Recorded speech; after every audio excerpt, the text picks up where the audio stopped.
দিনের জলখাবারে কি দেওয়া যায় বলুন তো? কি আপনিও কি সেই একই প্রশ্নের উত্তর খুঁজছেন? তবে চটজলদি দেখে নিন এই রেসিপিটা।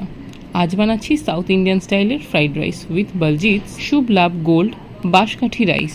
These are unpolished rice, rich in fibres and nutrients and are compatible to diabetic patients. এর এক একটা চালের দানা লম্বা ও সরু, যাতে ভাত হয় ঝরঝরে। ইনফ্যাক্ট অনেকক্ষণ রাখার পর খেলেও এই চালটা স্টিকি হয় না, আর স্বাদও একই রকম থাকে।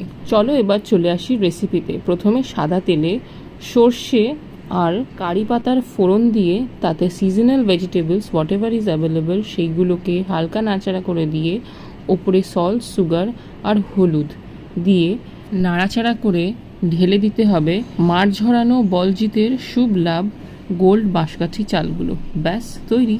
এটা কিন্তু ইন্ডিয়ার লিডিং অনলাইন স্টোরসে অ্যাভেলেবল, একবার ট্রাই করে দেখুন।